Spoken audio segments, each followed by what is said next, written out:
Dear students, welcome to our latest series on geography. We all know the sky can be full of water, but most of the time we cannot witness the water. The drops of water are too small to see. Clouds are visible accumulations of water droplets or solid ice crystals that float in the Earth's troposphere moving with the wind. From space, clouds are visible as a white blanket surrounding the planet. So, in this session, we are going to discuss the origin, types and also importance of clouds. The topic is divided into following subheadings. They are origin of clouds, types of clouds, atmospheric process in creating lifts and clouds, colors of clouds and importance of clouds.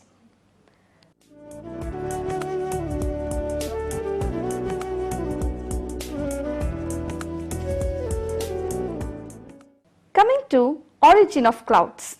The first question arises is, what is a cloud? As defined by the World Meteorological Organization, it is primarily a hydrometeor consisting of a visible aggregate of minute particles of liquid water or ice or both suspended in the free air and usually not touching the Earth's surface. Thus, clouds are the visible sign of ongoing atmospheric processes and as such, they are a useful diagnostic tool. Clouds are made of tiny drops of water or ice crystals that settle on dust particles in the atmosphere. The droplets are so small, that is, a diameter of about 1/100th of a millimeter, in which each cubic meter of air contains 100 million droplets. Coming to formation of clouds. Clouds form when the invisible water vapor in the air condenses into visible water droplets or ice crystals. There is water around us all the time in the form of tiny gas particles, also known as water vapor. There are some tiny particles floating around in the air such as salt and dust. These are called as aerosols. The water vapor and the aerosols are constantly bumping into each other. When the air is cooled, some of the water vapor sticks to the aerosols when they collide. This is like condensation. Eventually, bigger water droplets form around the aerosol particles and these water droplets start sticking together with other droplets forming clouds. The warmer the air is, the more water vapor it can hold. Clouds are usually produced through condensation. As the air rises, it will cool and reduced temperature of the air decreases its ability to hold water vapor so that condensation occurs. The height at which dew point is reached and clouds are formed, that point is called as condensation level. Next is required elements for cloud formation. Clouds consist of many tiny droplets resulting from the condensation of water vapor into liquid water or ice. They form when the air is cooled to its dew point. This is considered its condensation or saturation point. The first requirement for cloud formation is moisture. This moisture is constantly recycled through the Earth's atmosphere system by means of the hydrologic cycle. Moisture in this cycle exists normally in the three states of water, that is, solid, liquid and vapor. The primary way to cool the atmosphere is through upward vertical motion or lifting of air. Thus, the second requirement for cloud formation is a source of lift through the following processes. They are fronts associated with low pressure systems, orographic or mountain barriers, convection and convergence. While vertical motion is the primary method of cooling that leads to cloud formation, there are two other atmospheric cooling processes. These processes are advection and radiation, and they can lead to cooling of the lower layers of the atmosphere. Advection refers to the horizontal movement of air or moisture across the Earth's surface. For example, if mild moist air moves over a snowpack or other cold surface, the air may be cooled to its saturation point from below. This may lead to fog formation.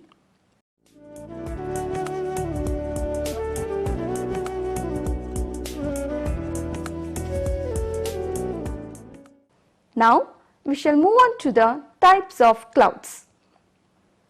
Clouds are an important part of Earth's weather. There are many kinds of clouds. The meteorologist classifies clouds mainly by their appearance. After World War II, the World Meteorological Organization published a new international cloud atlas in 2 volumes. It contains 224 plates describing 10 main cloud genera subdivided into 14 species based on cloud shape and structure. 9 general varieties based on transparency and geometric arrangement are also described. The genera listed according to their heights are as follows. First one is high clouds. These clouds are high up in the sky, mean heights from 5 to 13 km or 3 to 8 miles.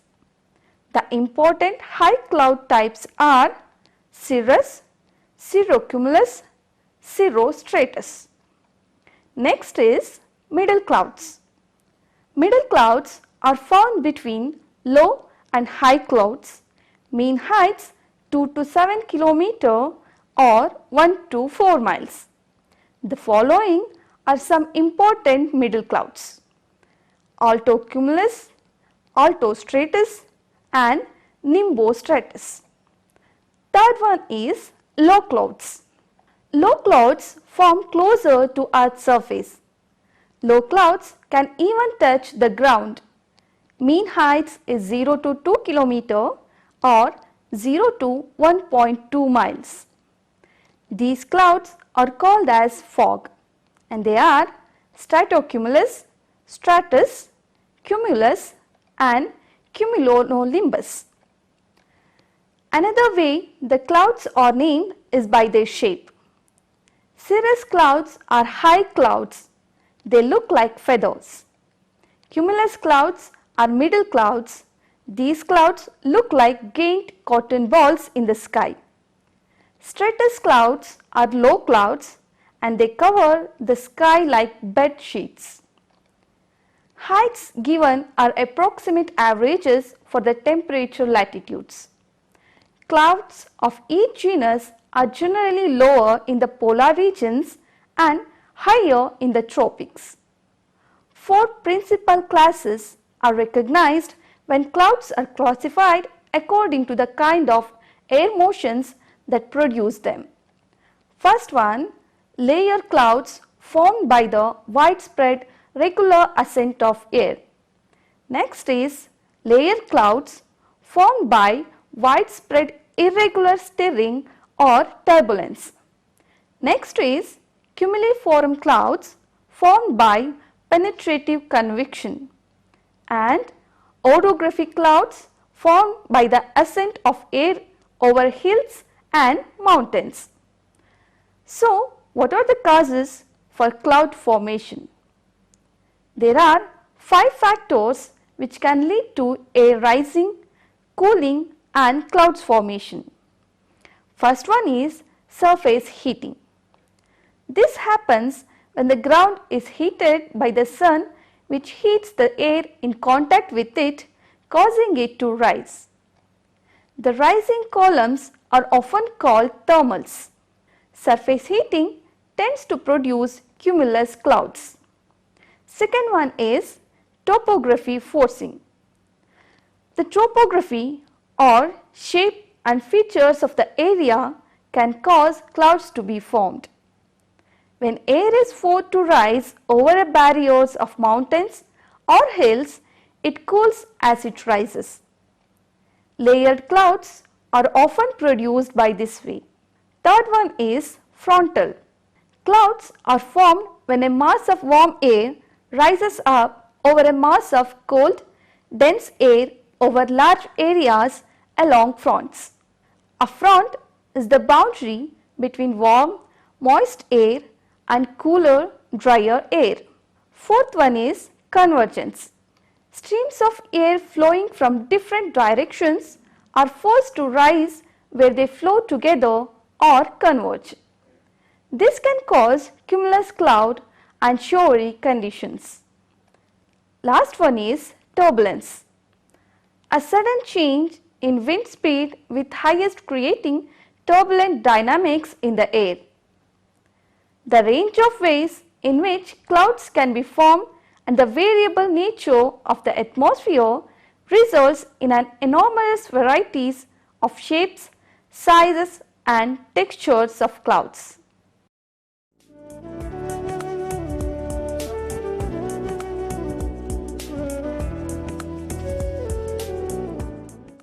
Atmospheric processes creating lifts and clouds.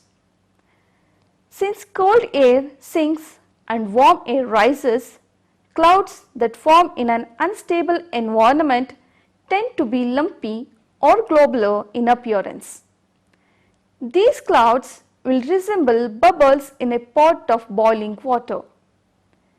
These are the cumuliform or convective clouds that we are all familiar with and are due to localized nature of the sudden updraft and downdrafts of convection. On the other hand, a stable environment is categorized by a more gradual lifting processes resulting in extensive areas of layer or stratiform types of clouds. These clouds last longer than those involved in convective processes. First one is clouds due to lift by fronts. For over 3/4 of the 20th century, the low pressure or cyclone conceptual model developed by the Norwegian School of Meteorologists has dominated weather analysis techniques. With the advances in satellite and radar technology, this concept continues to evolve, but the conceptual model still forms the foundation for understanding frontal lift and cloud formation. In the case of warm front, both the warm advancing air and the cold retreating air are moving in the same direction. As warm air glides up and over cold surface air, the clouds tend to be layered. In contrast, cold fronts cause more abrupt lifting with more intense localized vertical motion as the cold and warm air masses collide. This generally results in cumuliform clouds with showery conditions as the cold air undercuts and forces the warm air up. Next is orographic lift clouds. Airflow perpendicular to a range of hills or mountains is forced to rise up and over the mountains. As the air rises on the windward side of the mountain range, it cools and may eventually reach its saturation point with clouds forming. The reverse is true as the air descends down the leeward side of the mountains. This subsiding air is warmed through compression. Subsiding warming air can hold more moisture before reaching saturation. As a result, clouds tend to break up to the lee of mountains. This process frequently happens during a winter snowstorm with heavy snow along the windward side and lesser amounts to the lee of the mountains. It is referred to as the umbrella or shadowing effects of mountains. Coming to lift due to convection. We are all familiar with the white cotton ball types of clouds on a warm summer afternoon. This is the process of convection. The Earth's atmosphere is transparent to incoming solar radiation. Once this radiation hits the ground, it will convert to heat energy. As the ground warms, the air in the contact with the ground is also warmed through conduction. As the air is warmed, it becomes less dense, thus it rises. However, as air rises, it cools, with clouds ultimately forming over the updraft. The spacing of these up and down drafts results in the observed distribution of cumulus clouds. On the edges of the clouds, cool air sinks to replace the warm air rising, thereby completing the convection cell. Next is convergence and lift. Another source of lift, which is really a combination of a above process, is convergence. When air is forced to converge or come together, it can only go upward. An example would be the air flowing inward toward the center of low pressure, which is forced to rise.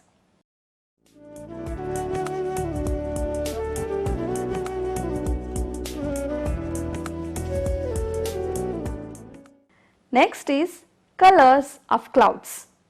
Before going to cloud color, we must understand why the sky is blue. The rays from the sun have all the colors in the visible spectrum in them, so the rays appears to be white. This white sunlight passes through the Earth's atmosphere, and the tiny airborne molecules such as nitrogen particles scatter the light from the blue part of the color spectrum. The molecules scatter the blue light until it is evenly distributed. The other colors in the spectrum reach the Earth's surface with no interference, so their color is not distributed throughout the sky. Therefore, the sky appears to be blue. Clouds are white because the water droplets are bigger than the particles that scatter the blue light in the sky. The clouds scatter and reflect all the visible colors of light that strike them. Since the visible colors of the sun appear to be white, the clouds that reflect the light must be white too. So, clouds are white because they reflect the white light from the sun. In some cases, if the cloud is super thick or filled with a lot of water molecules, sunlight cannot pass through the cloud. Therefore, clouds can appear very dark because of the lack of sunlight shining through. The white colors of clouds come from the condensed water vapor having a high reflective quality. When all wavelengths of light are reflected back, we can see white color. The grey color comes from seeing clouds from beneath. White clouds are white if we notice on sunny days. This is because we can see the sunlight directly hitting them and see that light almost completely reflected back. On cloudy days, more sunlight is blocked by the translucent and refractive quality of cloud cover. This makes clouds appear darker in cooler as part of the light has been uniformly absorbed. The color of a cloud also depends on the color of light that illuminates it. When sunlight passes through thick layer of atmosphere and dust particles at sunset, blue color is scattered by Rayleigh scattering and only red to orange color remains. The clouds reflect these unscattered red-orange rays and appear in that color. The effect is much like shining a red spotlight on a white sheet. Since the earth is spherical, the clouds at different heights turn red at different time when the sun across the horizon. Just before the sunset, the color of low clouds will turn red first. Shortly after the sunset, the high clouds would be gradually stained in deep red and become apparent under the darkened background. A viewer on the ground can distinguish the clouds at different heights according to the relative timing of their color change during sunset. Clouds at night are visible only when there is a source of light. Thin clouds will generally appear white under the white moonlight. For the bottom of dense clouds, the main light source is the light from the ground originated from street lamps and other light sources in cities. Such light shines on the cloud afloat and is scattered by the base of a low cloud, making the low cloud appears yellowish orange or white when observed in urban areas. The phenomenon will be more obvious if the cloud is lower or denser. Finally, clouds have color. Some are white, some are grey, and in special circumstances such as major storms can have weird colors like green or red. This goes back to refraction. Most color that we can see invisible because our eyes perceive how objects absorb or reflect certain wavelengths of light.